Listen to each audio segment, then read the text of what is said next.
Is Israel a bastion of freedom? Some people think it's not.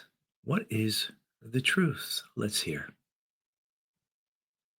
When people call it, this bastion of freedom, or it's just like America, it's not the sense that I had when I was there. And again, we had talked earlier on about how our own experiences obviously color our opinions. And I grew up, at my grandparents' house. My grandfather grew up in a segregated South. And so when I'm walking through Jerusalem and they say these are the Muslim quarters, this is where the Muslims are allowed to live, that doesn't feel like a bastion of freedom to me.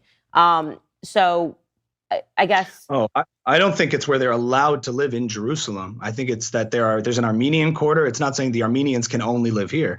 It's that there are communities, just like there's a Jewish community in Jersey here, and there's a Muslim community in here. I don't think, to my understanding, it's not restrictions within Israel proper of where Israeli. I think it is where they have. I mean, at least that's what the rabbi who was taking me around. He said these are the Muslim quarters, so this is where the Muslims live, but he didn't say anything about legally saying they cannot live on other places within Israel proper. I mean, there's Israeli Arab citizens that have full rights. Israeli Arabs. I'm only talking about Jerusalem, so I haven't been to Tel Aviv or anything like that. I'm just talking about particularly.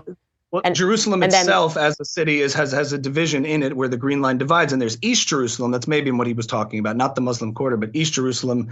There's disputed territory within the West Bank and East Jerusalem that divides, and therefore they're under Palestinian authority or even other jurisdiction. But that's a different conversation as far as what those are. But Arabs within Israel, if you go to Israel, people would be surprised to see on every street sign Hebrew, English, and Arabic. You see a multicultural city. So I'm keep going a little bit because I'm curious in your experience in Jerusalem. Yeah, no, and maybe I'm misunderstanding it, but I think it's worth talking because my understanding from the rabbi was that this is where the Muslims have to live in Jerusalem, and it looked very different from where the Jewish people were living, and that again, that could not be any fault of any person other than this is how they take care of their stuff, and this is the way that we take care of their stuff. But it was noticeably a lot dirtier, it was noticeably a lot darker, and it just made me feel as a Black American and knowing my own history that this is not this isn't freedom to me. Like if you can't just decide like I want to live on that street or I want to live on this street, but maybe I'm wrong and it wasn't.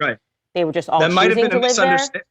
It might have been a misunderstanding. Imagine if you went into an inner city in the United States and somebody told you this is a predominantly Black neighborhood and you said it looked more run down. Would you say that America is systemically racist because if I was of these giving cities? A tour of it, I wouldn't say this is the Black quarters. Probably. Or this is a Black neighborhood, but maybe somebody in the group might misunderstand that. Yeah, and maybe I did. Yeah, I just wanted to ask you about that.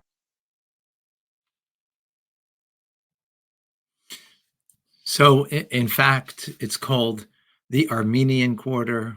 It's called the Muslim quarter. There's a Christian quarter and a Jewish quarter. 4 quarters make a whole. And that's the way the old city is, so to speak, divided. So, yes, in fact, that's the way it is there.